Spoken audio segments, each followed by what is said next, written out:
On 13.01 ja ma teen ettepaneku, et alustame siis tänase infotunniga, mille keskmes on siis järgmisel esmaspäeval avanev korterelamute toetuse voor ja oleme siis tänaseks kokku kutsunud infopäeva, et siis seda toetuse vooru tutvustada ja tutvustada siis eelkõige just kultuuriväärtuslike hoonete kontekstis.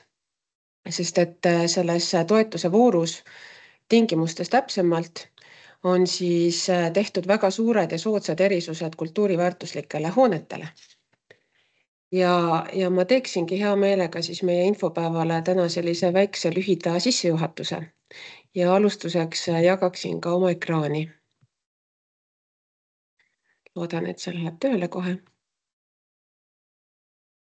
Nii, üks hetk.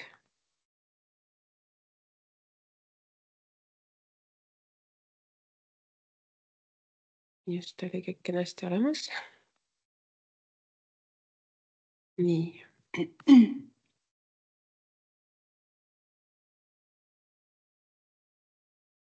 Algusest. Nii, aga mul on hea meel kõiki siis tervitada Muinsuskaitseameti ja teiste heade kolleegide poolt, kes on siis tulnud täna siia, et seda teemat teile täpsemalt avastada ja avada. Ja mina olen Anita Staub, mina olen siis Muinsuskaitseameti ehituspärandi osakonna juhataja. Ja lühidalt öeldes on kõigile üsna teada-tuntud fakt, et meid lähiajal ootab siis kliimakokkulepete täitmiseks ühiskonnana ees suur pingutus saada siis oma kodud keskkonna ja energia säästlikumaks. Ja hästi oluline on selles protsessis see, et kindlasti siis kultuuriväärtuslikud hooned ei jääks selles olulises protsessis kuidagi pealtvaataja rolli. Ja just sellepärast neid eesmärke silmas pidades ongi siis 28. oktoobril avanevasse korterelamute toetusmeetmesse kirjutatud sisse siis hästi suured soodsad erisisused ka siis kultuuriväärtuslikele hoonetele, kust saab siis toetust taotleda. Ja võib-olla ma täpsustaksin ära, et mis asjad siis need kultuuriväärtuslikud hooned täpsemalt on, millena siis neid mõistetakse selle avaneva toetusmeetme kontekstis ja olgu siis öeldud, et need on siis eelkõige riikliku kaitse objektid, milleks on siis muinsuskaitsealad ja mälestised, ehitismälestised ja samuti nende kultuuriväärtuslike hoonetena mõeldakse ka siis kohaliku kaitseobjekte. Et kõigile on kindlasti tuttavad terminid miljööalad, miljööalade hooned ja samuti ka siis väärtuslikud üksikobjektid, mida määratakse siis tavaliselt üldplaneeringute kontekstis.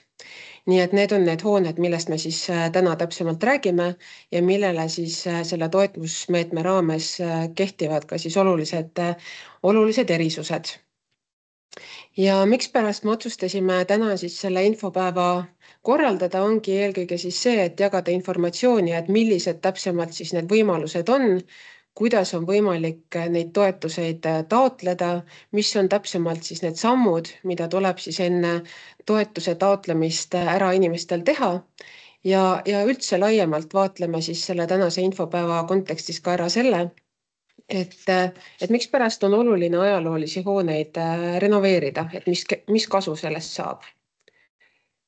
Ja siin põgusalt ka tänase infopäeva tutvustus, et meil on rääkimas kolleege erinevatest ametkondadest.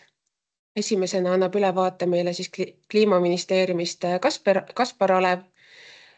Järgmisena annab täpsemalt siis ülevaate korterelamute toetusvoorust Daniel Vain ja pärast seda siis tutvustab meile Laura Ingerpuu Muinsuskaitseametist, et mikspärast on oluline üldse kultuuriväärtuslikke hooneid renoveerida ja pärast seda täpsemalt siis annab meie kolleeg Reelika Niit ülevaate siis muinsuskaitse eritingimustest, mis on siis väga suur erisus muinsuskaitsealuste hoonete puhul, mida siis tuleb enne tööde tegemist alati ametilt taotleda, et täpsustame ära, et mis need on, kuidas nende taotlemise protsess täpsemalt käib.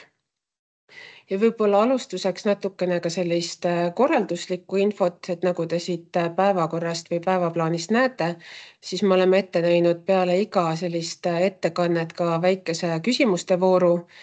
5 minutit pärast siis igat ettekandjat ja teeme nõndaviisi, et eelkõige võiks siis need küsimused esitada chati. Chatil hoiab silma peal meie hea kolleeg Mari Rebane, kes siis hiljem need ette loeb või vaatame, kuidas täpsemalt see küsimuste voor meil kulgeb ja kindlasti on võimalus ka siis tõsta kätt, et kui keegi soovib häälega küsimuse küsida, siis see on ka äärmiselt teretulnud.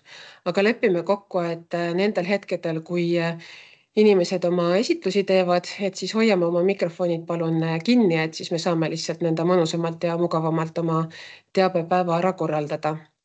Ja lõppu oleme siis plaaninud ka natukene sellise pikema pausi või küsimuste vooru, et kui kõik küsimused ei saa õigel hetkel pärast ettekannet vastatud, et siis võtame päris lõpus ka selleks hetkeks aja, et midagi ei jääks kellelgi südame peale kripeldama ja vajalik info saaks siis kindlasti kõigile kohe kätte.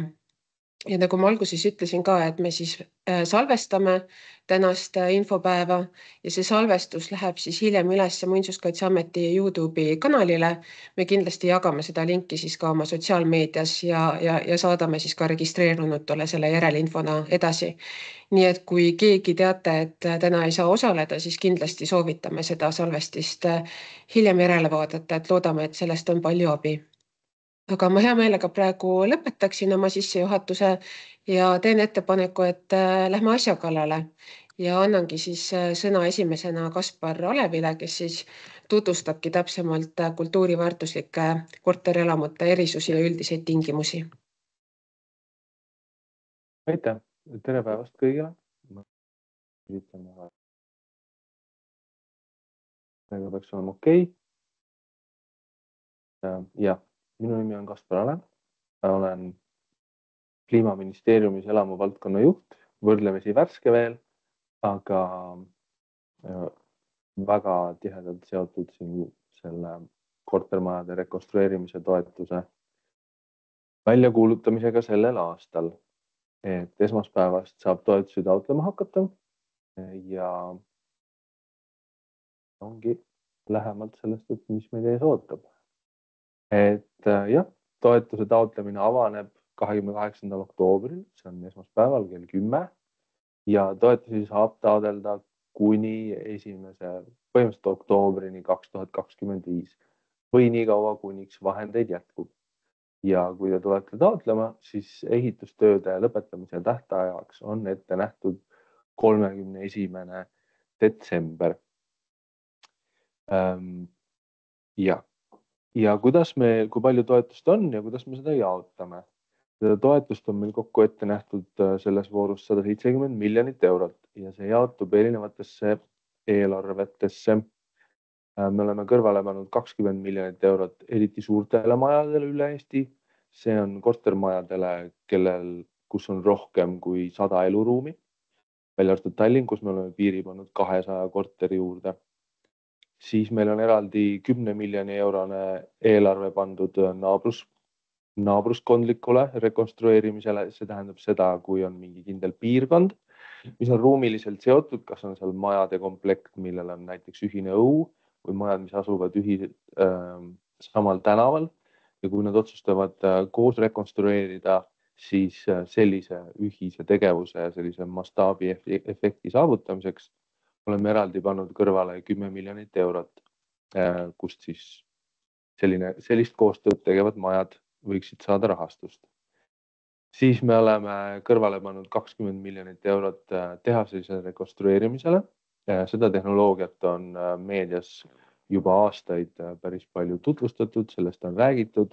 See on üldiselt mõeldud ikkagi tehaseliselt ja elemendipõhiselt, paneelide põhiselt toodetud kortermajadele ja nende rekonstrueerimisele.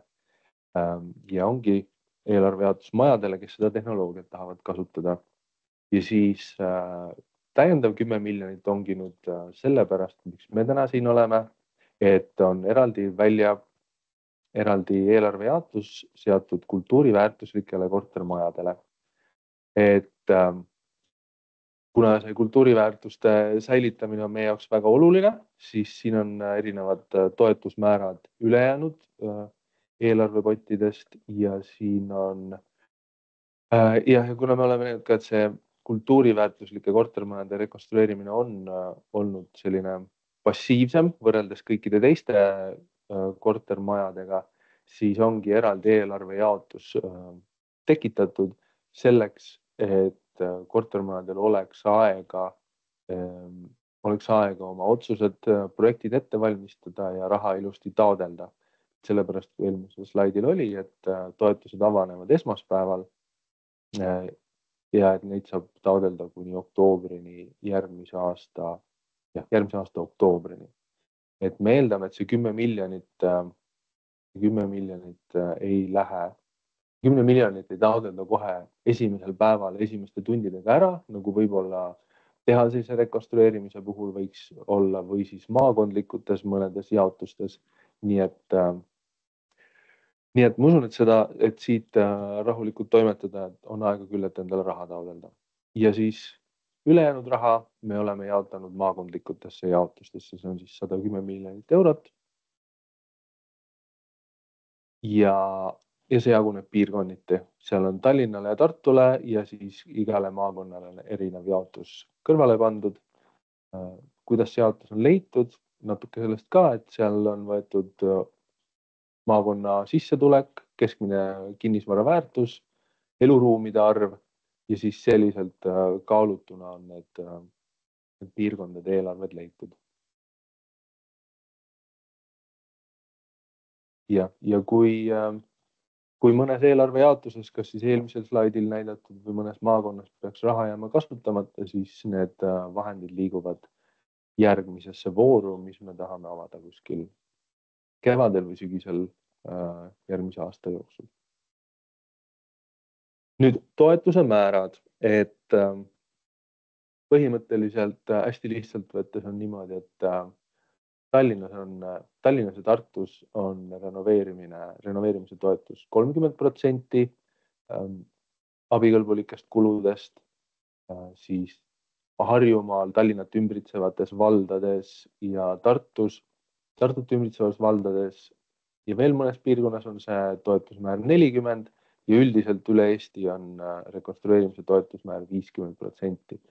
Nüüd, kui teie maja on kultuuriväärtuslik, see tähendab, et kui ta on näiteks miljööväärtuslikul alal, siis on võimalik saada täiendavat 10% toetust, mis põhimõtteliselt Tallinnas, Tartus tähendab 40% ja Pärnus, Viljandis tähendab 50%. Need protsendid kindlasti Daniel järgmises ettekandes räägib kõik detailselt üle, aga võrreldes eelmise vooruga me oleme selles voorus toonud täiendava toetusmäära sisse. See ongi muinsuskaitsealadel või eraldi kultuuriväärtusena määratletud kortermajadele täiendav toetusmäär 20%. Ja see 20% kehtib väljaspool Tallinnat ja Tartut. See on sellise osalt kultuuriväärtusliku eesmärgiga, osalt regionaalpoliitilise eesmärgiga täiendav toetusmäär just selleks, et me tahame tugevdada neid piirkondlikke või maakondlikke keskusi, mis on väljaspool Tartut ja Tallinnat. Me tahame nende keskuste just südameid, sest mitte üldiselt, vaid need muinsuskaitsealad ongi kehtestatud südalinnadesse ja me näeme nendes piirkondades ikkagi nendes kultuuriväärtuslikes hoonetes tühjenemist või nende mahajäämist sealt muudest hoonetest, et tõesti neid keerulisi alasid kõrgema määraga toetada, mis põhimõtteliselt tähendab seda, et Pärnus, Haapsalus võiksid sellised majad saada kuni 60% toetust, Võrus ja Valgas võiks see toetusmäär olla kuni 70%. Nende toetuste kohta on ka kaardirakendus, määrade kohta siin on aadress, aga see on ka KredExi koduleheküljel on see link olemas, et ei pea siit ilmtingimata kohe üles kirjutama seda. Ja mis edasi saab, et edasine toetus, et järgmine voor võiks olla kuni 80 miljonit eurot. Järgmistes voorudes tahame toetada etapiviisilist rekonstrueerimist. See tähendab seda, et majal peaks olema selge vaade, et kuidas maja terviklikult rekonstrueerida, et kõik saaks korda, aga kui nagu ühe korraga tegemine osutub üle jõu käivaks, siis võiks seda tegevust teha jupi kaupa. Aga selle kohta täpsem informatsioon tuleb juba kevadel ja selline tegevus saab olema toetatud ainult madala kinnisvara väärtusega piirkondades.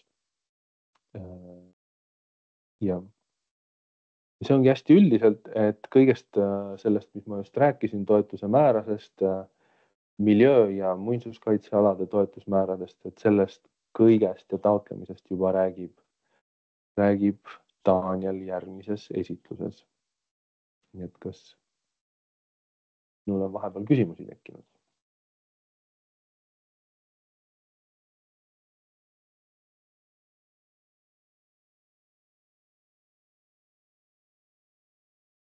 Ma vahepeal siit Mari Rebane, siis minu nimi ka Muinsuskaitseametist.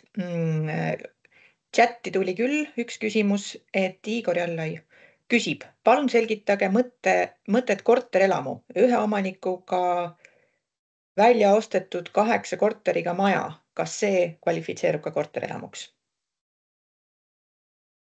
Daniel võib parandada, aga ühe omanikuga kortermaja, isegi kui seal on korteri omandid, siis ta ei kvalifitseerunud toetuse alla. Daniel, kas sa kinnitad? Ja, ma tegelikult puudutaks seda teemat natukene ka oma ettekandes, et see nüüd peab seda natukene seda olukorda täpsustama. Küsimus, et kas seal on tõesti need korteri omandid, kui palju neid korteri omandeid on ja kas tegemist on korteri ühistuga, ehk siis, et toetuse taotleja saab olla ikkagi ainult korteri ühistu. Kui seal on 8 korteri omandit ja need on kõik ühe omaniku omad, seal ei ole ühtegi teist omanikku, siis selline olukord ikkagi kvalifitseerub toetuse saamiseks. Lihtsalt see piir on 5 korteri omandit. Kui korterelamus on 5 korteri omandit ja alla selle, siis seal peavad olema erinevad füüsilised omanikud.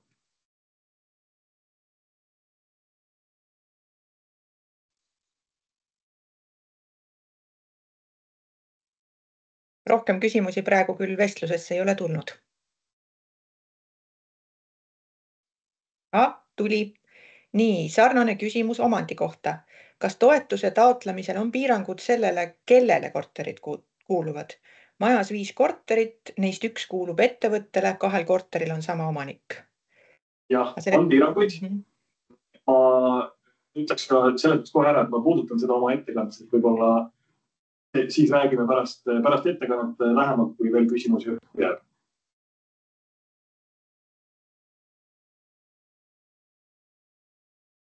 Aga siis ma teen ettepaneku, et Daniel äkki võtate üle ja teeme teie ettekande ära, siis saab need küsimused hiljem uuesti ette võtta.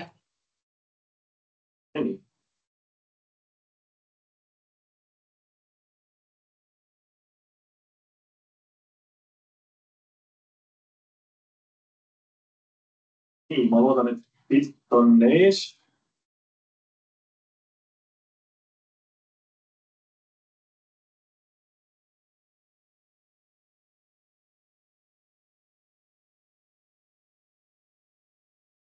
Ja, näeme ilusasti pilti. Tere ka minu poolt siis. Olen Daniel Mai, ettevõtluse innovatsiooni sihtasutuse korteriühistute toetuse valdkonna juht. Võib-olla esmalt kohe lätiks selle nime teema ära, et siin kasutatakse kahte terminit KredEx ja EIS, et siis kokkuvõttes üks ja sama asi, et oktoobrikuust on KredExi nimetus ka muutunud siis ettevõtluse innovatsiooni sihtasutuseks, aga saame kõik aru, kui me ütleme KredEx või ütleme EIS, siis me räägime samast asjast. Ma annan siis ülevaate korterelamute rekonstrueerimise toetuse tingimustest, sellest avanevast voorust, millest ka juba juttu oli. Lähme siis edasi.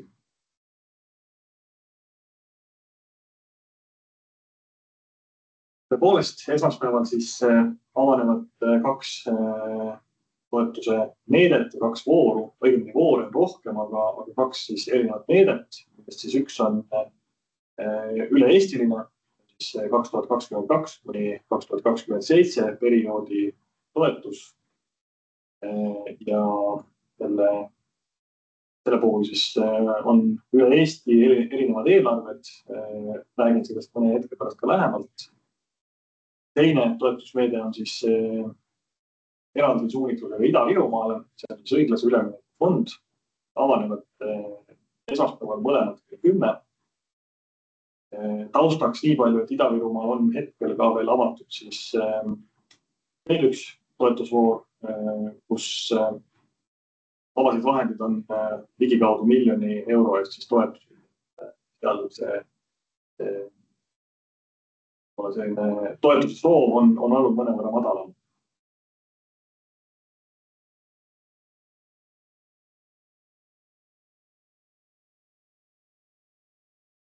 Toetuse andmise eesmärgiks on siis korterelamute energiatõhususe ja parema sisekliima saavutamine, ohutuse tagamine, taastuvenergia kasutuselevõtu soodustamine ja energiasõltuvuse kasvuhoonegaaside heitkoguste vähendamine, aga üldiselt vaid elukeskkonna paranemine.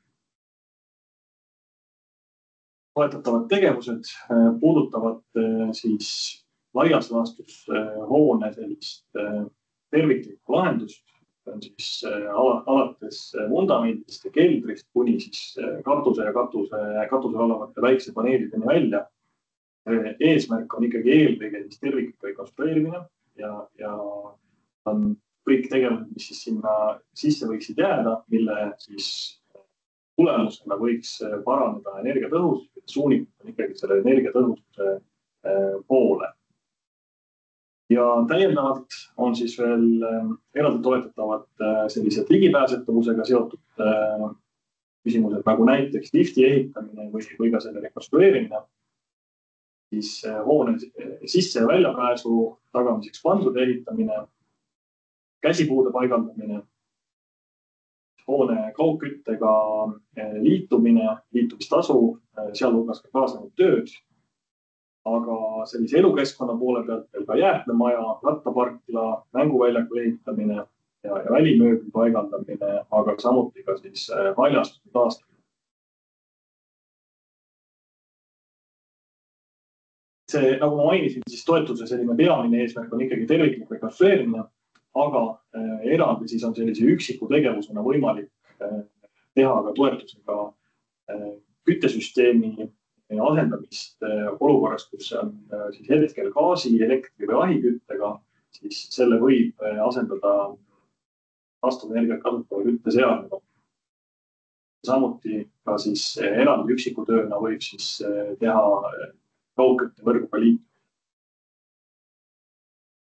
Toetatavad on ka need kaasnevad tegevused selle kogu selle rekonstrueerimisprotsessiga kaasas käivad, mis siis on ehitusprojekti koostamine, selle aluseks oleva uuringu ja auditi koostamine, tehnilise konsultandi teenus on toetatav ja samuti ka omaniku järelevalve teenus on toetatav.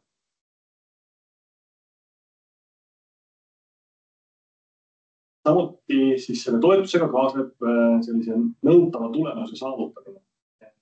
Eelkõige siis on see nõutav tulemus energiatõhususe klass C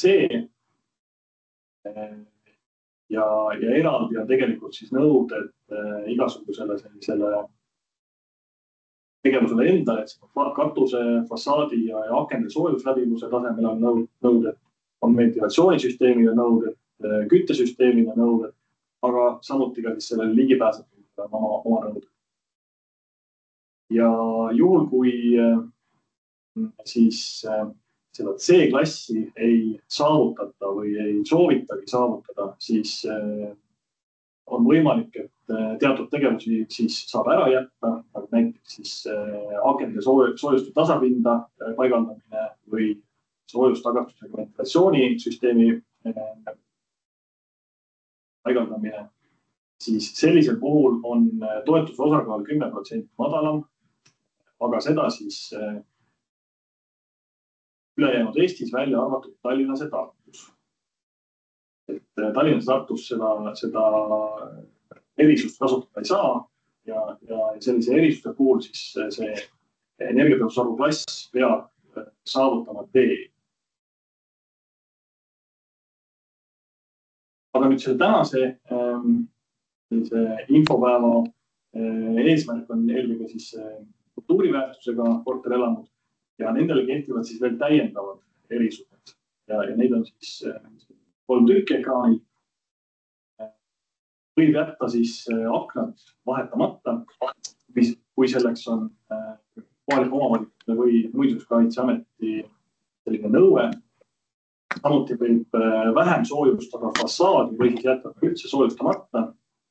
Ja samuti, kui on mingisugused muud hoone olulist olemust või välisilmet muutvad tegevused, neid siis võib ka jätta teostamata, aga selle puhul siis kehtib see klausel, et see peab siis kas kohaliku omavalitsuse või Muinsuskaitseameti selline nõue olema, mis siis lähtub selle kultuuriväärtuse või miljööväärtuse kaitsekaalutluste. See ei kehti mitte niimoodi absoluutselt kõikidele muinsus- ja miljööväärtuslikele korterelamutele, vaid ikkagi ainult siis, kui see on mingisuguse kaitsekaalutlustest tulenevalt vajalik.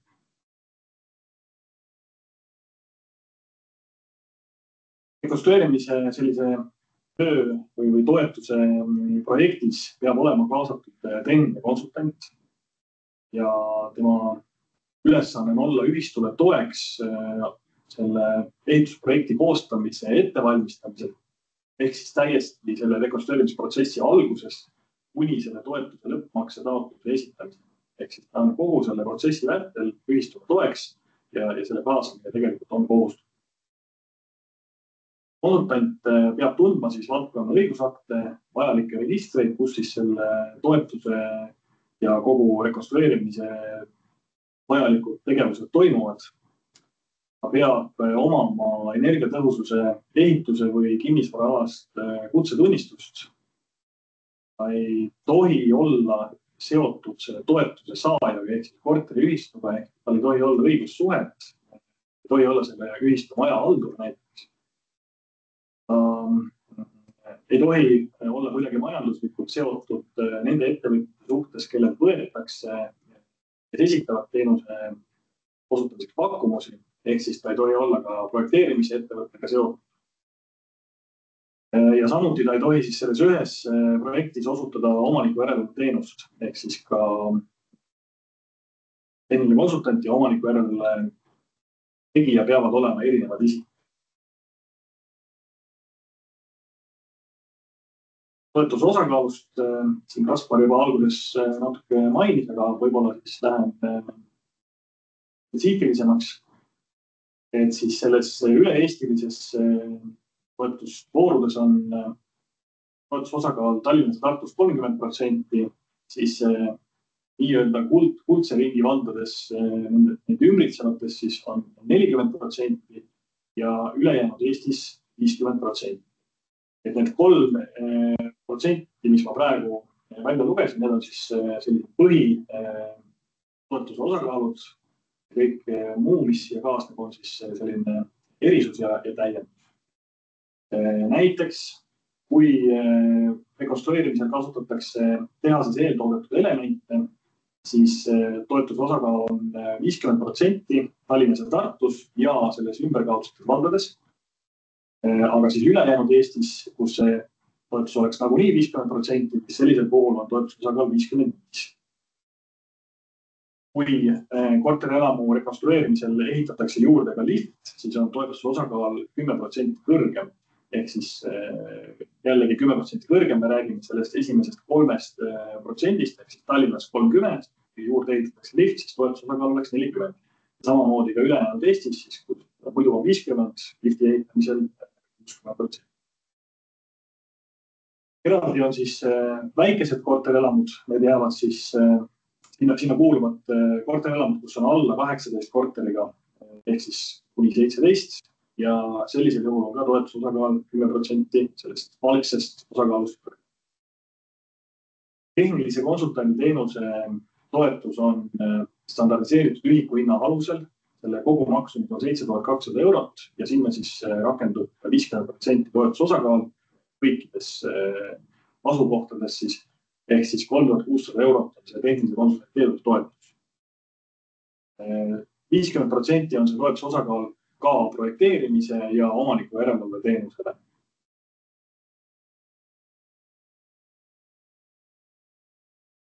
Nendele kultuuriväärtuslikele hoonetele on siis ka täiendavad toetusosakaal kas 10 või 20%. Et see nüüd sõltub sellest, mis klassi hoonega on tegemist, kuhu alale ta jääb, kus ta asukoht on.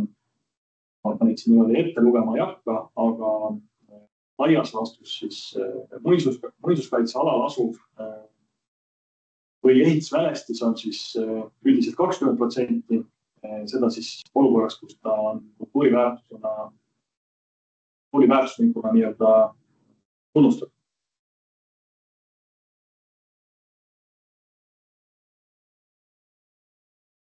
Natukene erinev on siis see toetusosakaal Ida-Virumaal.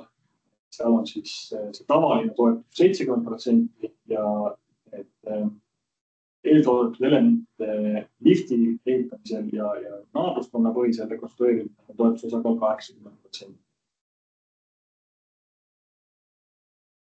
Siis nüüd need nõuded taotlejale, see puudutab ka neid küsimusi, mis siin juba eelnevalt esitati. Taotleja peab igal juhul olema siis korteriühistu. Selle korteriühistu üldkoosolek peab olema vastu võtnud enne taotluse esitamist otsuse siis rekonstrueerimistööd teostada, taotleda selleks toetust ja kui on vaja siis ka laenu võtmiseks, peab olema siis see laenu võtmise maksimaalne summa kajastatud ja ära otsustatud. Siis ühes korterelamus peab olema vähemalt 80% korteri omandeid füüsilise isiku omandis. Ja füüsiliseks isikuks loetakse ka kohaliku omavalitsuse omandis või ka Eesti Vabariigi omandis olevad korterid, need on siis võrdsustatud.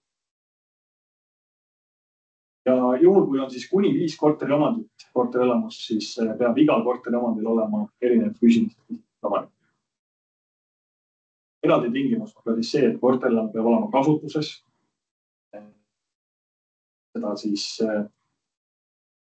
tõendab energia tarbimise või ka samaväärsed andmed, aga see peab kuskilt siis välja tulema, et korterelamu on kasutatud, et sellist täiesti kasutusest välja langenud korterelamut meie toetusega rekonstrueerida ei ole võimalik.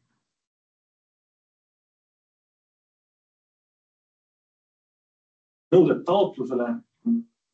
Siin on välja toodud võib-olla sellised põhilisemad ja olulisemad dokumendid. Tegelikult see nimekiri on natukene pikem, aga need on sellised, need ülejäänud on sellised, mida on siis võimalik lihtsasti hankida ja ei pea pikemalt ette kavandama mingisugune tegevus.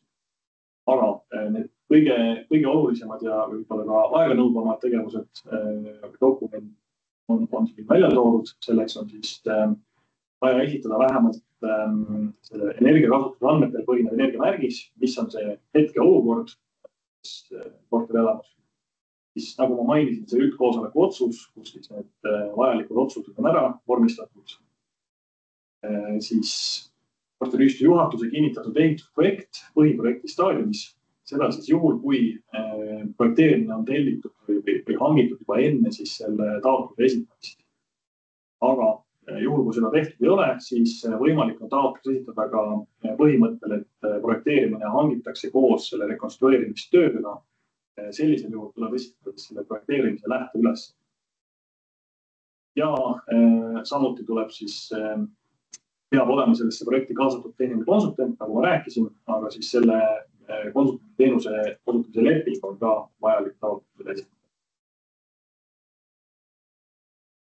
See eelarveline jaotus, neid ükshaaval siin läbi nimetama ei hakka, aga kogu toetusvooru rahastamise eelarve sellest üleliiklikust meetmest on siis 170 miljonit eurot. Nendest 110 nagu Rastko mainis, on maakondlikult jaotuses ja hetkel ekraanil siis näete ka, kuidas see maakondlik jaotus on toimunud. Eraldi siis sellest ülejäänud osa sellest 110-st on siis sellised lisaeelarved, millest siis on sellised erandid. Näiteks on tehaselises rekonstrueerimises eelarve 20 miljonit, suurte kortermajadel on 20 miljonit. Naabruskonna põhise rekonstrueerimise puhul on 10 miljonit ja siis kultuuriväärtuslikel korterelamutel on eraldi eelarve, kus siis ainult kultuuriväärtuslikele korterelamutel on ette nähtud 10 miljonit eurot. See on siis reserveeritud. Suured kortermajad on siis Tallinnas 200 ja rohkem korterit kortermajas ja ülejäänud Eestis siis alates 100 korterit. Naabruskonna põhine rekonstrueerimine on siis põhimõte, kus vähemalt 2 korterelamut, kes siis rekonstrueerivad koos, aga ühtlasi siis ka projekteerimise töö ja ehitustöö peab olema siis selles mõttes lõppkokkuvõttes hangitud ühised. Et ei piisa ainult sellest, et nad on ruumiliselt omavahel seotud, vaid ka siis see nii-öelda rekonstrueerimise protsess peab olema ühiselt läbitud, ühiseid selliseid aspekte ilmas pidades. Ja jällegi see Ida-Virumaal õiglase ülemineku fond on siis 15 miljonit. Ja kokkuvõtteks, juhul kui nüüd ikkagi tekkis huvi, siis võimalus on registreerida nõustamisele meie toetuse mõttes, seda siis maakondlikes arenduskeskustes. Harjumaal nõustame meie ise, innovatsiooni sihtasutusest ja Ida-Virumaal samuti. Siis järgmise sammuna peaks hindama oma korterelamu seisukorda, peaks kaasama ka juba selle tehnilise konsultandi. Ja võib-olla siis sellise erisusena just nimelt kultuuriväärtuslikega tuleks konsulteerida enne järgmisi samme, millised on üldse siis võimalused, millised on tingimused, mis konkreetselt korterelamule kehtivad, siis tuleb konsulteerida ka muinsuskaitseametiga. Järgnevalt tuleks siis tellida ehitusprojekt või koostada see lähteülesanne, kui soovitakse siis rekonstrueerimistöö hankida ehitustööga ühiselt. Ja seejärel siis toetuse taotluse esitada. Siin slaidi peal on ka siis viited nendele 2 toetusmeetmele.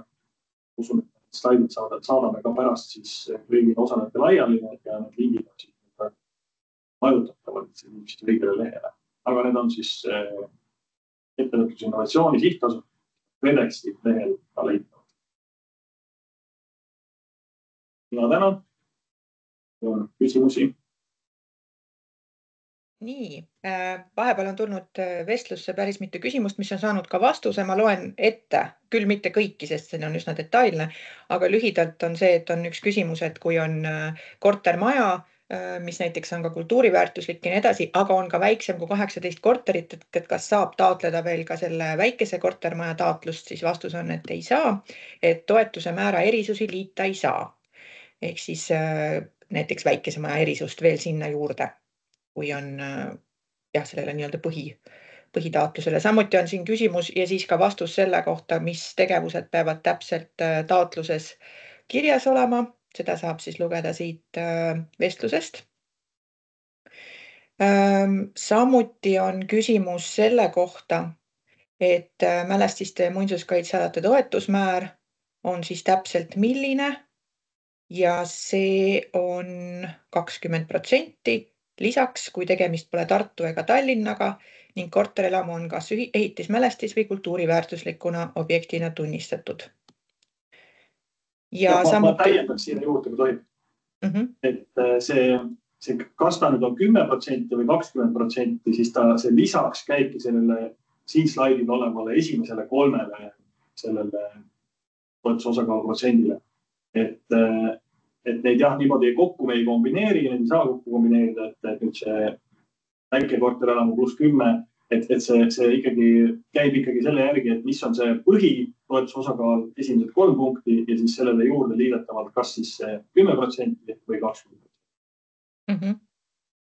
Siis on veel täpsustav küsimus selle kohta, et kuidas on selle omanikega, et kui on abielupaar, kellele kuulub 2 korterit, siis on vastus, et abielus olev paar on 2 korteri puhul 1 2 omandi omanik.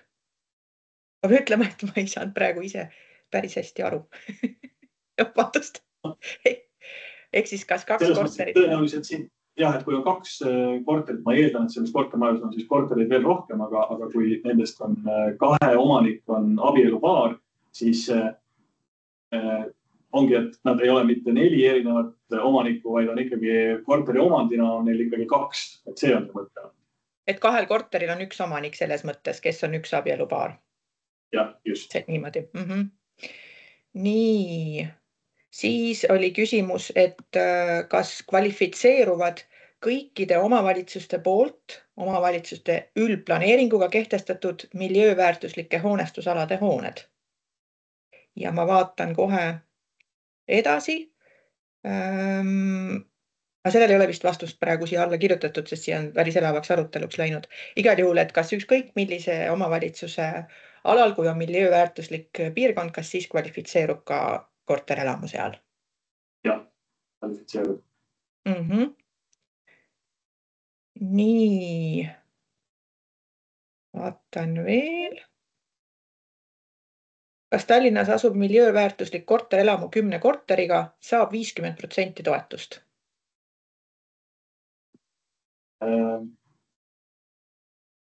Kui me nüüd räägime selles mõttes tavapärase rekonstrueerimise meetodil, siis ei saa, saab 40.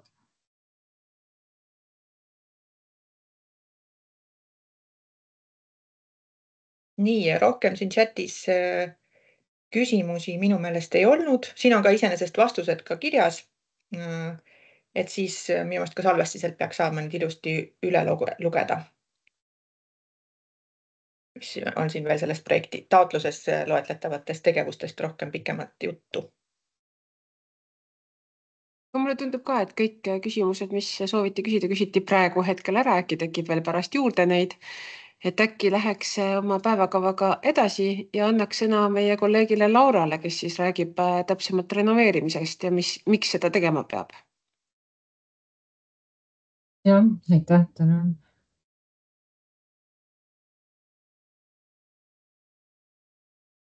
Nii, kas te näete slaide?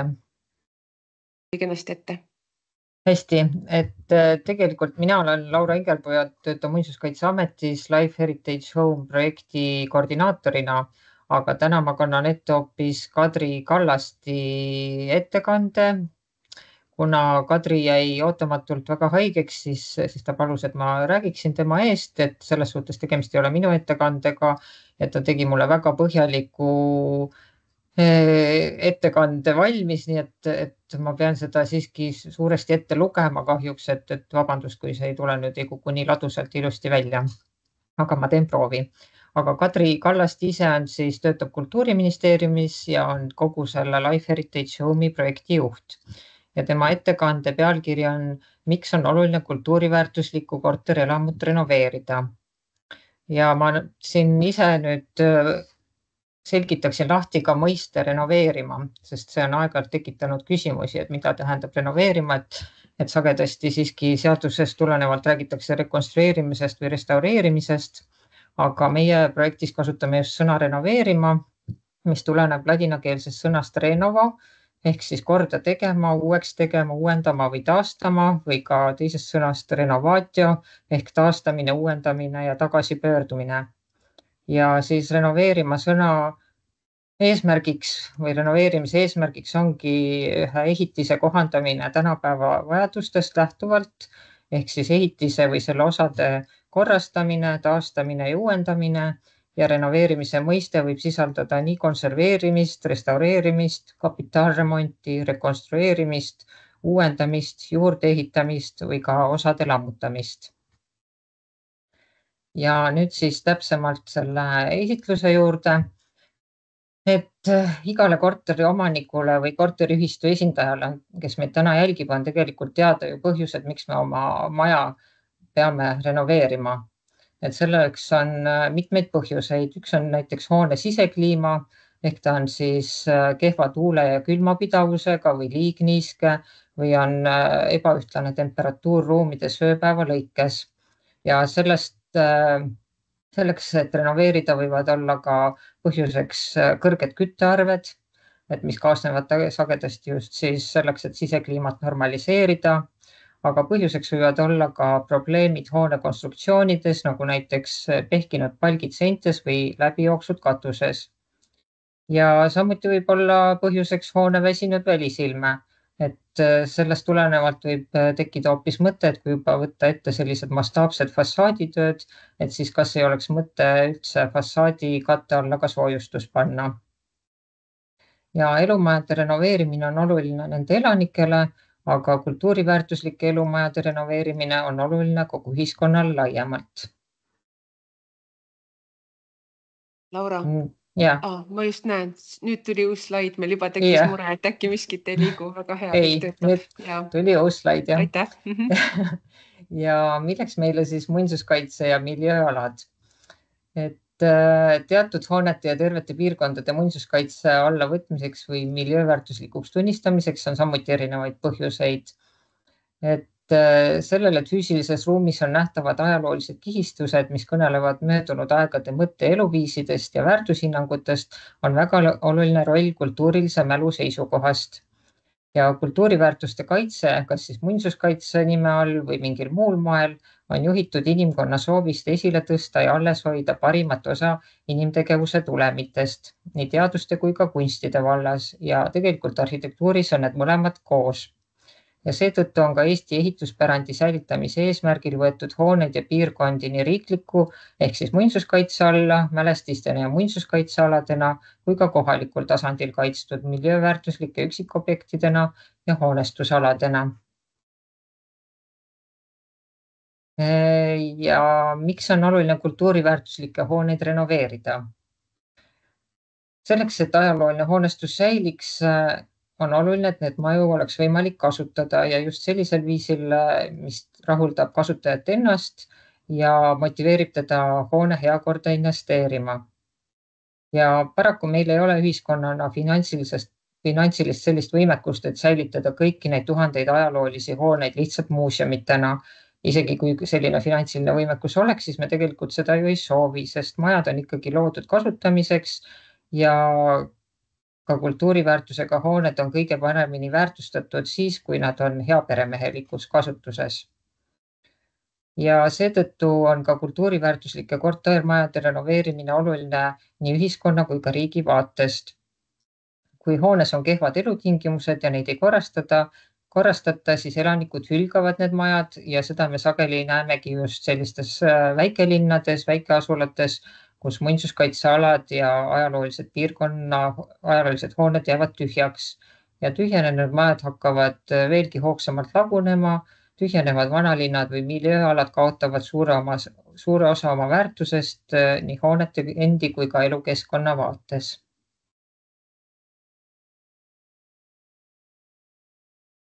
Ja kui kellelgi on täna veel selline eelarvamus, et muinsuskaitse on igasuguse renoveerimise vastu, siis tegelikult see kindlasti nii ei ole. Et tänanegi infotund on just korraldatud Muinsuskaitseameti enda initsiatiivil selleks, et innustada ja aidata kultuuriväärtuslike kodude omanikel oma hoone renoveerimise teekond ette võtta. Ja muinsuskaitse ülesandeks ühiskonnas on kultuuripärandi säilitamine ja järgmistele põlvedele edasiandmine. Ent eriti just elumajade puhul tähendab see suurt sellist kompromissikunsti nii tänaste elanike vajaduste arvestamise, aga ka kultuuriväärtuslike hooneosade säilitamise vahel. Seega on muinsuskaitse sõnum ei ole, et ärge tehke mitte midagi, vaid tehke targasti. Ja muinsuskaitse on kaitse lühinägelike otsuste eest, mis tormakalt tänaseks päevaks mugavusi luues hävitaksid eilsest päevast päritud sellise meisterlikult loodu ja mis homses päevas võib olla veelgi väärtuslikum kui täna, sest ajas kasvab selline mõistmine hästi hoitud ajaloolise hoone väärtusest ja haruldusest. Et siis muinsuskodu renoveerimismaratonil, et kas peaks olema kultuuriväärtuslik hoone pelgalt pealtvaataja? Et ei peaks. Et lisaks sellele, et nendes hoonetes elutingimuste mitteparandamine võib kaasa tuua hoonete hülgamise ja ajapikku hävimise, on kultuuripärandi hävinemine oluline ka kliimakriisi kontekstis. Peame otsima võimalusi vähendamaks ka kultuuriväärtuslike hoonete süsiniku jalajälge nii energiat targasti tarbides kui ka taastuvenergiaallikate kasutusele võtmise teel. Ja energiatõhususe parandamise küsimus on kultuuriväärtuslike hoonete puhul järjest jõulisemalt esile kerkinud. Energiatõhususe parandamiseks on võimalusi ja sealjuures just hoone kultuuriväärtusid rikkumata, et neid võimalusi otsivad nii koduomanikud, projekteerijad, insenerid kui ka ehitajad. Ja nendega koos otsivad neid võimalusi ka ametnikud, kes tegelevad nii muinsuskaitsealuste kui ka miljööväärtuslike hoonetega ja kelle ülesandeks on igapäevaselt projekte läbi vaadata ja esitatud lahenduste sobilikkust hinnata ja koduomanikke nõustada. Nii et me oleme selles suhtes ikkagi kõik üks meeskond ja püüame ikkagi ühise eesmärgi poole, et kodud saaksid energiatõhusamaks, aga kultuuriväärtused jääksid alles. Ja nüüd paar sõna siis Life Heritage Home projektist, mis seda eesti keeli öeldes oleks muinsuskodu renoveerimise projekt või muinsuskodu renoveerimise teejuht. Ja see projekt on koostatudki selleks, et energiatõhususe teemal oleks kultuuriväärtuslike hoonete kontekstis värskemad andmed, ühtne infoväli ja parem nõustamisvõimekus nii ametkondades kui ka renoveerimistööde kavandajatel ja elluviijatel. Ja lisaks on oluline, et renoveerimise teekond oleks koduomanikele selgem ja sujuvam. Projekti kaasrahastab Euroopa Liit, tegemist on 3-aastase projektiga ja seda koordineerib Kultuuriministeerium. Aga selles projektis on ka teised projektipartnerid nagu Muinsuskaitseamet, Kliimaministeerium, Tallinna Tehnikaülikool, Eesti Kunstiakadeemia ja ka NGO-na pärandi eksperte ühendav rahvusvahelise organisatsiooni ICOMOS-i Eesti komitee. Ja siis Life Heritage Home projekt on rahastatud Euroopa Liidu meetme LifeSet raames ja see meede ongi suunatud keskkonnakriisi lahendamisse ning puhtale energiale üleminekule. Ja eraldi toetusvoor kuulutatigi välja koduomanike jaoks renoveerimisteenuste väljatöötamiseks ja just nimelt siis sellest voorust seda muinsuskodude renoveerimise projektiga rahastatakse. Ja seetõttu on ka projekti üldeesmärk tervikliku renoveerimisteenuse väljatöötamine, mis aitaks koduomanikke renoveerida kodu energiasäästlikumaks. Et meie näeme siis projektipartneritega, et see hõlmab siis terviklikku teenust parema ja ühtlustatud teabeväljaga ekspertide ja ametnike hulka. Ehk siis, et töötatakse välja sellised koolitusprogrammid, mis aitaks siis, kus koolitatakse eksperte ja ametnikke, kes aitavad siis koduomanike renoveerimisteekonnal nõustada, neile sobivaid lahendusi välja töötada ja pakkuda. Ja see projekt hõlmab ka seda, et me vaatame senised renoveerimispraktikat läbi, kogume sealt teadmisi,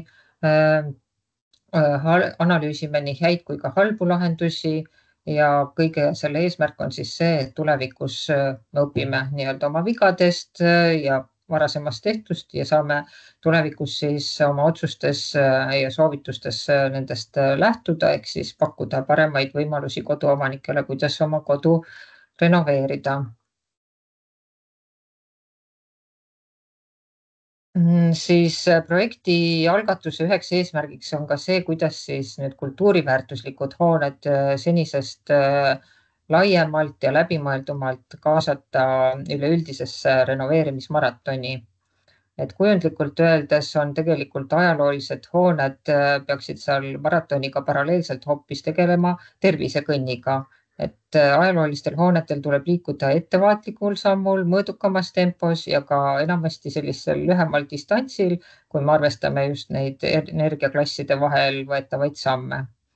Ja loomulikult on eesmärgiks parem tervis, nii majade kui nende elanike tervis, keda mõjutab siis hoone sisekliima. Aga miks peaks ajaloolised hooned just mõõdukamal ja ettevaatlikumal sammul liikuma? Et kui sellised nõukogude perioodil ehitatud suured kortermajad Neid saab nende renoveerimisel enamasti rakendada standardlahendusi, siis muinsuskaitse ja miljööväärtuslike alade hoonete renoveerimisel on oluliselt tegemist sellise nüansirohkema väljakutsega, kuna ikkagi soovitakse tagada väärtuslike hoonete algupärane ilme ja detailid. Ehk siis kujundlikult öeldes võib öelda, et kui enamik hooneid saab teha soojemaks nii-öelda one size kasukaga, siis muinsuskodudele sobib paremini rätsepõlikond, mis jälgib delikaatselt kandja vormi ja väljendab tema isikupära. Ja kuna meie kliimas jääb talvel ülikonna kandmisest natukene väheseks, siis on mõistlik selle alla panna ka soepesu. Ehk siis hoone mõttes tähendab see soojustatud vahelagesid, tihendatud palgivahesid, korrastatud aknaid ja mõistlik on panna pähe ka soe müts, ehk siis vähendada soojakadu katuse kaudu ja olla ka kindel, et jalad ei külmetaks, ehk siis korrastada vundament ja sokkel. Selleks, et igale muinsuskaitsealusele kodule selline rätsepõlikond kavandada ja neid lõikeid ei peaks iga kord nullist leiutama hakkama, vaid oleks võimalik vähendada projekteerimiseks vajaliku aja ja rahakulu, luuakse muinsuskodude renoveerimise projekti raames kataloog, mis koondabki ajalooliste hoonetele sobivaid tehnilisi lahendusi. Ja andmaks koduomanikele senisest selgem arusaama, kuidas uus kuup teda teenima hakkab, ehk siis missugune on oodatav energiakokkuhoid, on tarvis parandada energiatõhususega seotud teenuste kvaliteeti ja kättesaadavust, sealhulgas energiaauditid, energiamärgised, projekteeritavate lahendustega saavutatava energiasäästu korrektne arvutamine.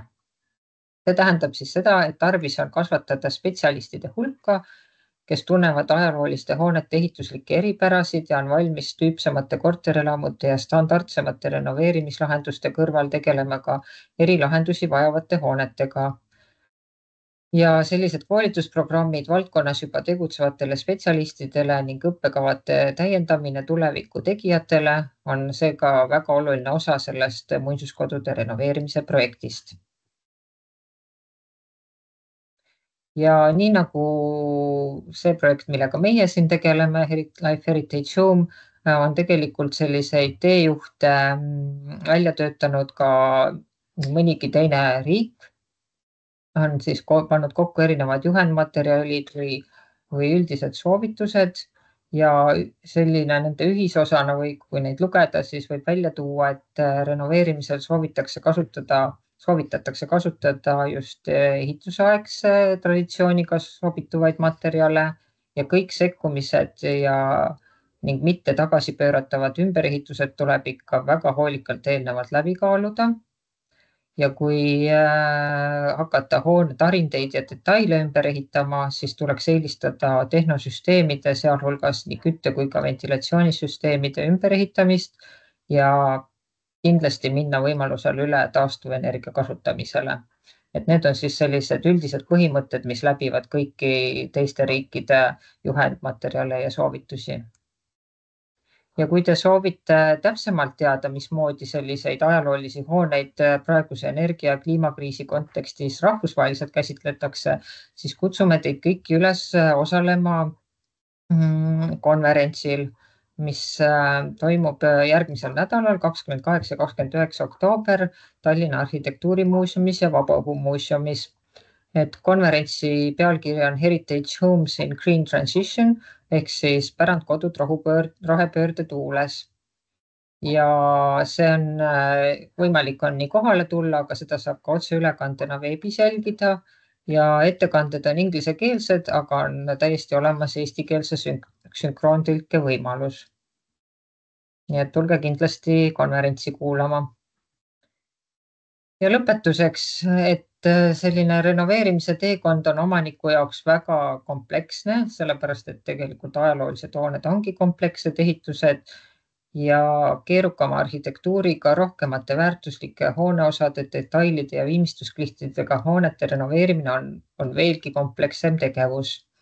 Ja paraku ükski arendusprojekt või juhend ei saa sellist renoveerimisprotsessi omaniku jaoks imelihtsaks teha, aga me oleme siiski juba jõudnud projekti raames selle renoveerimise teekonna kaardistada, et selline detailne etapiviisiline liikumine, kuidas, mida tegema peab, kellelt nõu küsima, kust uuringuid tellida, et selline kaardimaterjal ja infomaterjal peatselt ilmub Muinsuskaitseameti kodulehele ja sellest anname ka muidugi laiemalt avalikkusest teada ja igal juhul me julgustame seda oma kodu renoveerimist ette võtma.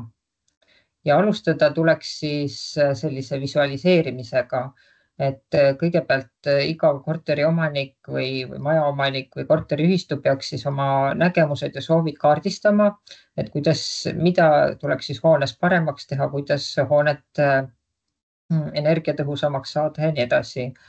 Ja see siis peakski puudutama nii korterite sisetingimusi kui ka hoone konstruktsioone ja välisilme remondivajadusi. Ühesõnaga, selline visualiseering tuleks teha nii, nagu oskate.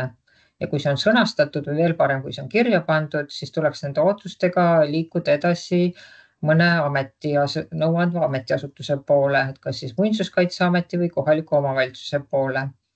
Ja nendes asutustes töötavad siis inimesed, kelle igapäevaülesanneteks ongi ja kelle suureks huviks ja sooviks on see, et need hooned oleksid hästi restaureeritud, nendel oleks hea käekäik ja nii edasi. Ja kui nüüd siis ametnikuga konsultatsiooni käigus selgub, et soovitud renoveerimistegevus liigitub ehitusseadustiku mõistes hoone ümberehitamiseks ehk rekonstrueerimiseks, siis miljööväärtusliku hoone puhul tuleks kohaliku omavalitsuse käest taotleda projekteerimistingimused ja muinsuskaitsealuse hoone puhul Muinsuskaitseametilt taotleda muinsuskaitse eritingimused. Et nii projekteerimistingimuste kui ka muinsuskaitse eritingimuste näol on siis tegemist dokumentidega, mille koostab omanike taotluse alusel vastavalt kas siis kohalik omavalitsus või Muinsuskaitseamet ja neis arvestatakse koduomanike soove, analüüsitakse hoone tehnilist seisundit ja kultuuriväärtuslikke osi ja sätestatakse tingimused renoveerimistöödele. Ehk siis sealhulgas näiteks nõuded välisseinte soojustamisele. Kuidas on ikkagi, kas on lubatud välisseinu soojustada või mitte ja nii edasi, kas on lubatud aknaid vahetada või mitte. Ja iga konkreetse hoone puhul otsitakse parimat võimalikku tasakaalu kohta, nii et ambitsioonikad energiatõhususe parandamise eesmärgid ei viiks hoonete renoveerimiseni sellisel viisil, mis siis need kultuuriväärtused hävitab, aga samas ka renoveerimisvõimaluste liigne piiramine ei viiks hoonete hülgamiseni ega hävinemiseni. Ja need tingimused, mis koduomanikele väljastatakse, on oluline osa sellest renoveerimise lähteülesandest, mis on muuhulgas eelduseks renoveerimistoetuste taotlemisel. Ja nende põhjal on tehnilisel konsultandil võimalik hinnata planeeritavate tööde ulatust ja maksumust, mis on samuti toetuse taotlemiseks vajalik.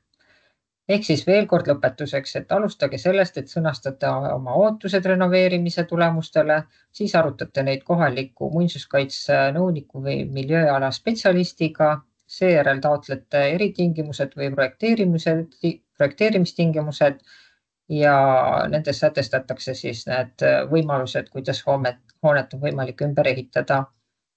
Ja mis täpselt on muinsuskaitse eritingimused ja kuidas neid taotleda, sellest siis räägib meile kohe järgmine ettekandja. Nii et aitäh minu ja Kadri poolt.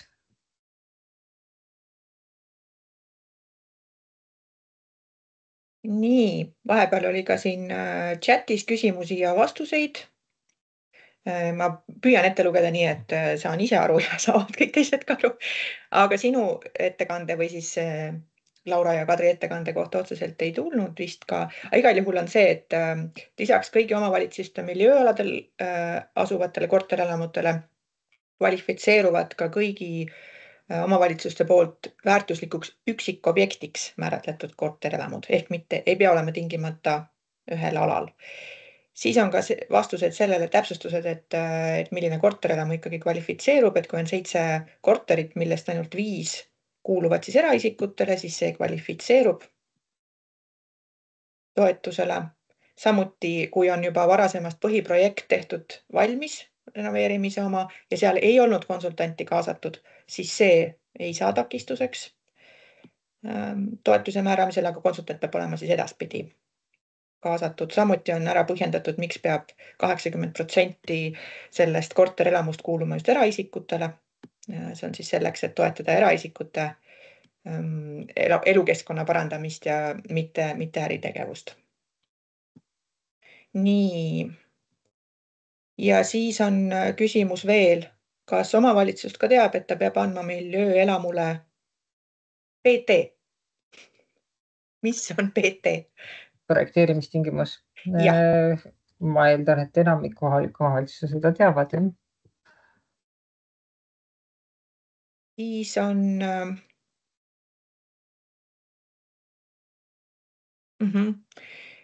siin on ka vastus, et tervikrenoveerimise projekt vajab projekteerimistingimusi ainult sel juhul, kui samal ajal laiendatakse ka üle 33% hoonet. Aga avanevas voorus samal ajal renoveerimine ja laiendamine ei ole toetatav. Ainult need renoveerimised siis, kus ei laiendata, et need on siis toetuseks kvalifitseeruvad. Ja sellisel juhul piisab ehitisteatisest. Nii et omavalitsuse poole võib pöörduda otse ehitusprojekti ja teatisega. Seega projekteerimistingimused ei ole vajalikud.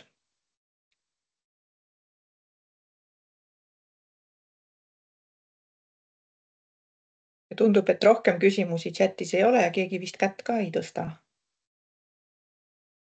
Ütlen ka selle ära, et kuna me saadame lisaks infotunni salvestusele ka kõik ettekanded, et kui vahepeal oli mure, et äkki slaidid ei vahetunud, siis need saab täismahus igal juhul, et kui ka tehnilisi tõrkeid siin vahepeal oli.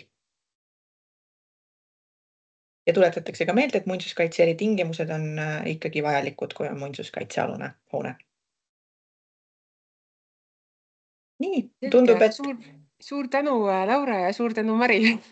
Anname sõna edasi Reelikale, kes siis saab tõesti tutvustada neid ameti poolt antavad muinsuskaitse eritingimusi, mis on siis vajalikud tõesti muinsuskaitseala hoonete puhul ja ehitismälestiste puhul.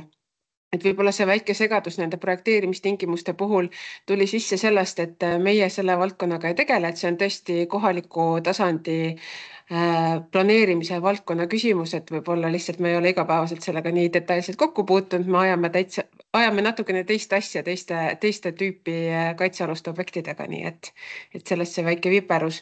Aga Reelika nüüd räägib siis nendest tingimustest, mida amet annab. Ja, tere! Olen Reelika Niit ja Muinsuskaitseametist tegelen siis muinsuskaitse eritingimuste andmisega. Et kohe jagan ka oma ekraani.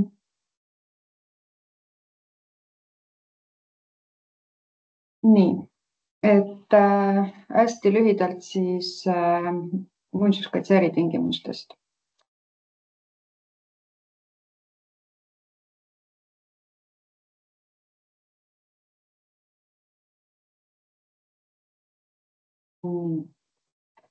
Ta ei lähe mul edasi loomulikult.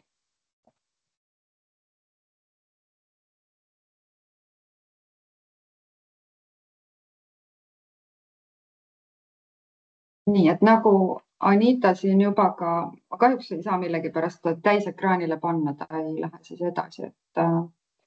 Et nagu Anita mainis, et siis muinsuskaitse eritingimused on vajalikud ehitismälestiste ja tegelikult ka ajaloomälestistest hoonete rekonstrueerimisel, pluss siis muinsuskaitseala hoonetel. Et muinsuskaitse eritingimused on vajalikud siis juhtudel, kui kavas on tööd, mis nõuavad ehitusprojekti koostamist. Et üldiselt siis võib lähtuda ka ehitusseadustikus sätestatust, et millal on vaja ehitusprojekti koostada. Tingimused annab siis Muinsuskaitseamet vastavalt siis taotlusele. Protsess, kuidas eritingimusi saada, võiks siis olla ideaalis selline, et on huvitatud isik ehk siis teie taotlejad. Võtate siis ja teil on kas ehitis ajaloomälestisest hoone või muinsuskaitseala hoone, et siis võtate ühendust oma maakonna nõunikuga või siis Tartus, Tallinnas ja Narvas linnavalitsuse juures töötava muinsuskaitsespetsialistiga ja või siis muinsuskaitse eritingimuste spetsialistidega. Et räägime läbi, mis on plaanis ja siis saate esitada muinsuskaitse eritingimuste taotluse. Et muinsuskaitse eritingimuste koostamise protsessis võib siis ette tulla ka väike paus, kui on vajadus mingil põhjusel määrata enne eritingimuste andmist uuring. Ja seejärel, kui eritingimust on antud, saab teie poolt valitud siis arhitekt koostada rekonstrueerimisprojekti ja minna edasi töödega. Eritingimustega me määrame siis kultuuriväärtusliku hoone puhul nõuded, mida siis tuleb hoone restaureerimisel või rekonstrueerimisel silmas pidada. Et lähtume loomulikult taotlejate omanike soovidest, aga samal ajal peame silmas siis ka seda konkreetset hoonet, et maksimaalselt siis säilitada seal kultuuriväärtuslikud detailid, konstruktsioonid ja vajadusel ka siis viimistluskihid. Siis eritingimustega antakse nõuded ka ehitusprojekti staadiumile, et üldjuhul kultuuriväärtuslike hoonete puhul suurte tööde puhul me ikkagi soovime põhiprojekti staadiumi, kus oleks siis lahendatud vajalikud sõlmed, et oleks vajalikud joonised olemas, et see on tegelikult ka omaniku enda huvides, et pärast siis ehitusprotsess oleks ladusam ja ei tuleks pidevalt platsi peal mõelda, et kuidas edasi minna. Siis vajadusel määrame ka uuringud, kas siis projekteerimise hetkele või tööde käiku. Ja siis samuti, kas nendeks töödeks on vaja muinsuskaitselist järelevalvet või mitte.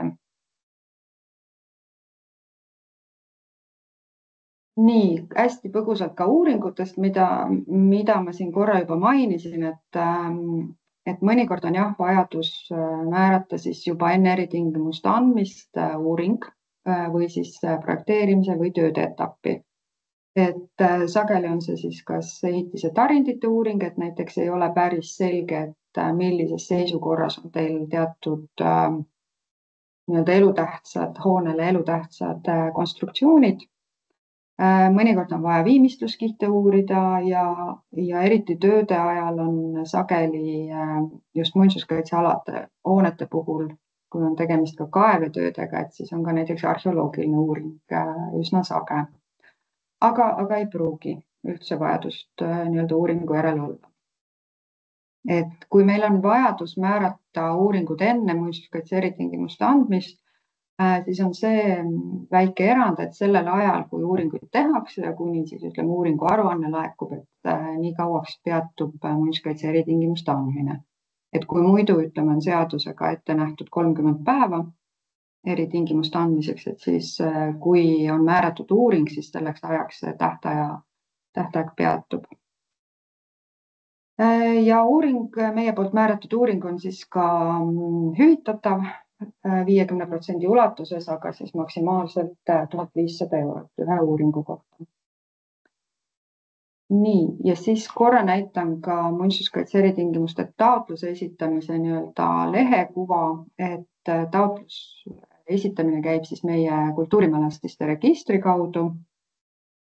Et sealt tuleb siis sisse logida ID-kaardiga või Smartiga. Ma isegi ei tea, Smartiga vist saab ka. Ja siis esitada eritingimuste taotlus tööd mälestistel alajaotuse alt, lisada taotlus. Et väga palju lahtreid seal ei ole, et see taotluse blankett on üsna lühikene, aga väga oluline on see, et see lõpuks saaks ka allkirjastatud, et pahatihti on see, et inimene on ju tegelikult sisse loginud ennast ja arvab, et see ongi kõik ja tema poolt on näha, et see taotlus on olemas ja on ka läinud edasi, aga kahjuks, kui see ei ole eraldi allkirjastatud, siis see eritingimuste taotlus meieni ei jõua.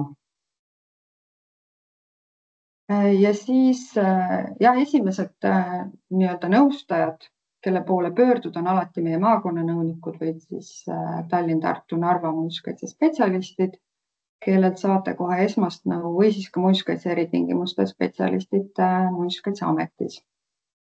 Et maakonnanõunike nimed ja kontaktid on meie kodulehel.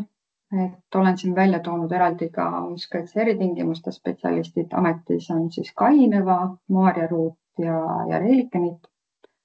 Ja siis kuna halduslepingutega on meil Tallinnas, Tartus ja Narvas, siis meie ülesanded antud üle linnavalitsustele, siis nendes linnades siis võtta ühendust ja linnavalitsuste muinsuskaitse spetsialistidega. Nii, ja minu poolt hetkel on kõik. Nõnda, eritingimuste kohta iseenesest ei ole praegu vähemalt küsimusi tulnud. Vestluses on arutelu selle üle, et kui on nõukogude ajal olnud suurem maht hoonele, siis seda soovitakse taastada selles mõttes, et kuidas siis teha. Aga et see on selline, ütleme, et need erijuhud tuleb vast rääkida siis läbi juba KredExi / EIS-iga, EIS-i halduriga ja omavalitsusega. Nii, siis on küsimus, kas miljööaladel koostab ka keegi mingit laadi eritingimused? Miljööaladel annab siis kohaliku omavalitsuse, kui on miljööspetsialist, annab siis vastavad tingimused. Aga seda vist meil praegu on ka Tartu, Tallinna ja Narva esindajad, kes võib-olla oskavad täpsustada, kui on vaja.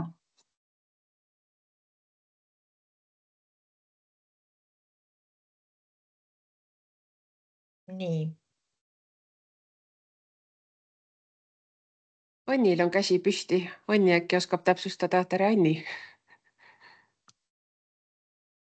Sellega täpsustan, et kohaliku omavalitsus ette, nii nagu Muinsuskaitseamet eritingimusi annab, midagi ei anna, vaid kohaliku omavalitsuse puhul miljööalade ja üksikobjektide puhul on tingimused määratletud miljööalade ja üksikobjektide määratlemise aluseks oleva planeeringuga. Tavaliselt üldplaneering, aga mõningatel juhtudel võib olla ka detailplaneering.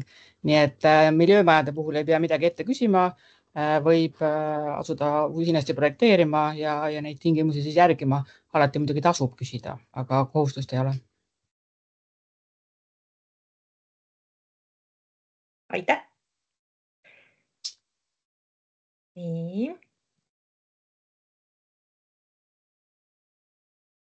Praegu rohkem küsimusi ei tundu olevat.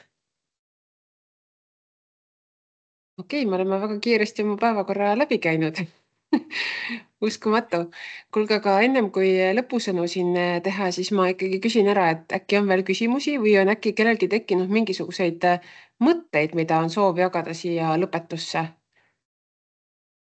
Ma vaatan tegelikult, Anni, sinu otsa, sest et sa oled nii aktiivselt olnud osaline selles toetusmeetme loomises, et äkki on sul veel miskid mõtteid, tähelepanekuid, mis sa sooviksid ekstra välja tuua? Ja, et siin kui mingid konkreetsema aja küsimused on, siis tegelikult ilmselt tasub alati küsida nii EIS-i haldurilt kui ka Muinsuskaitseameti nõunikult või ka kohaliku miljöömajade puhul siis kohaliku omavalitsuse miljööspetsialistilt. Nemad oskavad sisu mõttes kõige paremini anda nõu, üks siis toetust ja teine siis selle kultuuripärandi erisuste osas. Aga lihtsalt, kuna mina nüüd olen mõnda aega töötanud selle renoveerimise maratoni projekti juures, vaadanud, kuidas üldse majad renoveerimise jõuavad, siis ma ütlen, et see eeltöö selleks, et jõuda korteriühistus renoveerimise otsuseni, võtab päris palju ka aega. See eeltöö, et saada Muinsuskaitseametist eritingimused ja jõuda projekteerijani, võtab päris palju aega, et nendel hoonete omanikel või korteriühistutel, kus siis on tegemist, olgu siis muinas- või miljöömajaga, siis soovitan lihtsalt kärmelt toimetama hakata. Väga hea ja mõistlik kommentaar. Ma arvan ka, et nüüd, kui esmaspäeval voor lahti läheb, siis on tõesti viimane hetk hakata tegutsema, sest et etappe, mis läbi käia, on üksjagu, aga need kindlasti pole kontimurvad, sest et meil on väga erinevates ametkondades inimesed, kes on valmis kõiki toetama, kaasa mõtlema, nii et nagu juba nendest ettekannetest ka läbi kõlas, et vähemalt pärandi inimestel on isiklik soov ka, et need majad ükskord korda saaksid. Aga ma näen, et siin üksjagu küsimusi tekkis vahepeal. Siin tuli, üks oli kommentaar, et kui kõik tegevused on tegemata, siis on ilmselt toetused enne jagatud, kui asjad tehtud saavad. Aga siis on, et kaua on voor lahti, seda võin öelda, see on aasta aega. Esmaspäevast läheb lahti ja järgmise aasta siis oktoobri lõpuni põhimõtteliselt on avatud. kus ja millal seda salvestust saab näha ja saadame? Saadame selle, ma nüüd peast ei mäleta, mis kuupäeval, igal juhul selles mõttes vist esmaspäeval saatsime, panime üles, kuidas praegu peast ei mäleta. Igal juhul lähipäevil, nii või teisiti. Just, et see salvestame ära, nii kui jõuame, paneme üles ja jagame oma sotsmeedias, saadame kirja ka nendele, kes tublisti ette registreerisid ennast ja seda saab edaspidi ameti YouTube'i kanalilt vaadata, et seal on teisi asjugi, mida järel vaadata, nii et soovitan soojalt.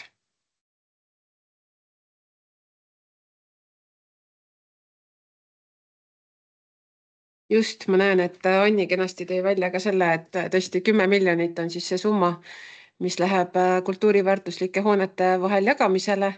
Nii et ma arvan ka, et see on korduvalt täna välja tulnud, et keegi muretsema ei peaks, et see ei ole ette jagatud. Nii et kui kärmelt toimetate, siis ma usun, et olete edukad ka selles. Ja ka täpsustus, et 1. oktoobrini on ikkagi voor lahti, mitte oktoobri lõpuni. Just.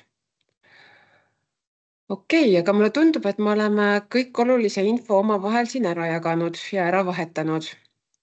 Et tegelikult, tuleb küsimusi veel, ma ei hakka lõpetama veel. Nii. Kas saan õigesti aru, et muinsuskaitse meetmalt saavad toetus ka muinsuskaitseala C kaitsekategooria ja miljööalade mitte miljööväärtuslikud hooned? Võin vastata, aga võib parandada mind siis Katariin, kes oli tihedamalt seotud selle teemaga, et see hooned ei ole ette nähtud selle kõrgema protsendimääraga, et eelkõige siis A ja B, mis on siis muinsuskaitsealade kontekstis need kultuuriväärtuslikud hooned ja kultuuriväärtuslikud hooned on siis need, mis saavad kõrgema toetusmäära endale. Ehk siis C-hooned on need madalamad ja mitte nii väärtuslikud hooned.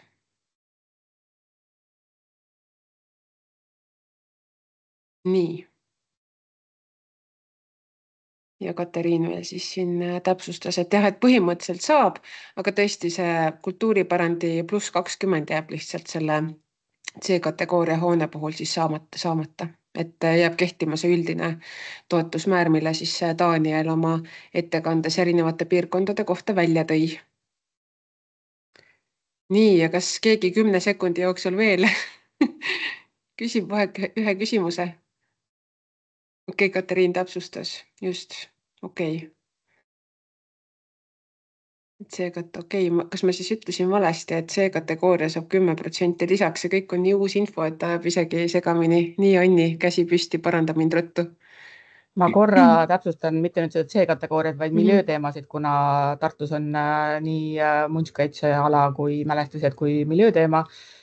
Siis me kaalusime seda meedet kirjutades ka seda, kas me saame ka miljööaladel teha erisus, et me nagu sihime ainult neid hooneid, millel on kultuuriväärtus, aga kuna miljööalade puhul on kohalik omavalitsuse autonoomia ja see tase on väga ebaühtlane, Tartu ja Tallinn on eeskujulikud, üldiselt on Tartu ja Tallinn oma miljööalasid määratledes toonud välja ka hoonetele need kategooriate klassid, aga teised omavalitsused seda pigem järginud ei ole, nii et siin ei saanud kuidagi sihtida paremini neid hooneid, kus on kultuuriväärtus tuvastatud. Et seal on kõik ühes potis. Aitäh täpsustamast, Anni. Kuulge, aga ma teen ettepaneku, et võtame tänase infotunni kokku. Ei saa kuidagi sellega hakkama, sest et uus käsi tuli. Nii, Daniel. Ja, aitäh. Ma siis igaks juhuks sellise täpsustuse teen, mis puudutab nüüd neid eelarvevoore. Et jah, ta on avatud 1. oktoobrini 2025. Seda siis eeldusel, et see eelarve maht ei ammendu. Et juhul, kui peaks ikkagi olema nii, et see 10 miljonit, mis siis on miljöö- ja muinsuskaitselistele hoonetele ette nähtud, peaks saama täis varem, siis paraku see voor läheb ka siis kinni. Lihtsalt taustaks, et oleks selline teadmine ka, et me nagu ei võta taotluseid sisse rohkem, kui tegelikult eelarve maht ette näeb. Et me siis sunniviisiliselt seda lahti 1. oktoobrini ei hoia, juhul kui see peaks täituma varem.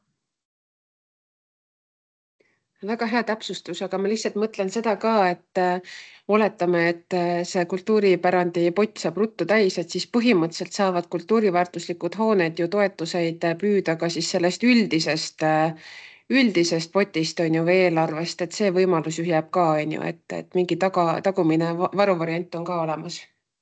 Ja, absoluutselt. Et kui tõesti peaks selline olukord olema, siis see maakondlik või piirkondlik voor on ka. Nii et võimalusi on erinevaid, tuleb lihtsalt tegutseda ja olla ise initsiatiivikas, et ma usun, et nende käes on võidud, kes tegutsema hakkavad. Nii, aga ma ei julge kolmandat korda kokku hakata võtma, äkki on meelgi mingisuguseid mõtteid või ettepanekuid, ma igaks juhuks küsin ära, sest et tegelikult aega meil on. Nii, tuli küsimus. Kas ma saan õigesti aru, et tegemist on kiiruse peale taotluse vooruga? Selles mõttes, et toetust antakse siis vastavalt taotluse esitamise järjekorrale. Kui peaks taotlustega täituma, siis selles mõttes ta on kiiruse peale.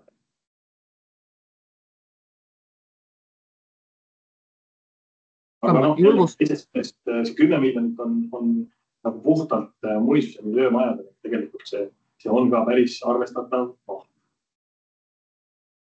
Just, et mina ka nagu sellepärast hetkel väga ei muretseks, et kui ei ole veel tegelikult neid otsuseid korteriühistutel ja ei ole ka tegelikult, ma ei tea, eritingimusi ja projekti olemas, et äkki voor saab enne täis, et jah, et selles mõttes see on täpselt nii, nagu Daniel ütles, et kui raha saab otsa, siis taotluste vastuvõtmine lõpetatakse. Aga kui me teame ka näiteks, et nende, ma ei tea, Mustamäe, Annelinna või muude selliste tüüpiliste nõukogudeaegsete kortermajade osas on ühistutel juba varasemad projektid valmis, sest nemad on erinevaid voore juba katsetanud ja nendel on selles mõttes see nobedate näppude voor kindlasti palju lihtsamini täis tulev, siis nii palju, kui meie oleme siin nii Muinsuskaitseameti poole pealt kui ka siin meie oma siin teadusarendusprojektis neid erinevaid õpilaborite tehes nagu pärandhoonetega kokku puutunud, siis ütleme nii, et muinasmajad ei ole väga niimoodi sahtlisse oma projekte teinud. Et siin on ikkagi kõigil nagu see võrdne stardipositsioon, kõik alles alustavad ja kui mõnel on juba ettevalmistused tehtud või vähemalt on kevadisel korteriühistu koosoleku otsused, mis ütlevad, et nad tegelikult tahaksidki renoveerida sõltumata sellest, kas siis KredEx ja kuidas tuleb appi või ei tule. Et siis tegelikult see 10 miljonit on ikkagi piisavalt suur summa, et omavahel võisteldes ikkagi on aega tegutseda. Ja on tulnud ka küsimus, juba nägi vist Daniel seda, et kriteeriumiks on tõesti ainult kiirus või ka kvaliteet projektidel. Jah, selles mõttes, et kvaliteet taotlusele, et loomulikult me räägime sellest, et taotlus peab olema nõuete kohane, et seal ei saa lihtsalt esitada ära nagu tühja tava.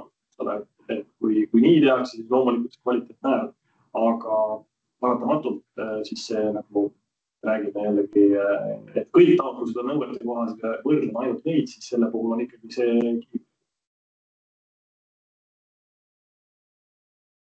Ja üks asi on nüüd see 10 miljonit, mis hetkel on ainult siis miljöö- ja muinsusmajadel, aga tegelikult Kaspar rääkis ju alguses ka tuleviku meetmetest, et see ei jää ju viimaseks ja tuleb ka edasi.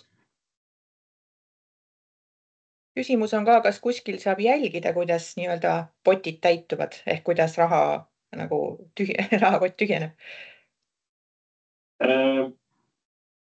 Ma selles mõttes ei saa lubada, et sellist andmetel jälgimist on võimalik teha, aga meie kodulehel me kindlasti avaldame need teated, et juhul, kui on täitunud, suletud ja kui see jääb nagu ka pikemaks lahti, mida me ise eeldame, et see antud juhul jääb, siis avaldame ka võib-olla mingite vaheetappidena, et mis see maht nagu umbes on. Siis on ka, et palun linki, kust leiaks taotluse esitamise kohta infot, KredExi kodulehelt ei leia praegu. Seda ei oska kommenteerida, kas kodulehel on, kindlasti meie paneme kaasa sel juhul oma infoga. Ja, need linkid olid ka minu slaidil, siis viimasel slaidil, eelviimasel, siis on see vastavate meetmete juures olemas. Ja usutavasti ju see kodulehele ka tekib ikkagi. kodulehel tegelikult see info ongi olemas, et võib-olla jah, ma ei oska öelda, kas on keeruliselt leitav, aga korteriühistute toetuste alt on see info leitav.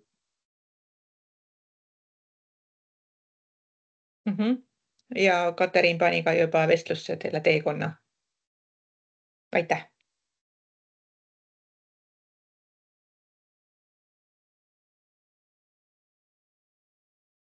Nii, ma olen veidi ära ootav. Tuleb veel küsimusi. Küsige. Praegu on just see hetk, et ära küsida kõik, et siis saab kohe tegutsema minna.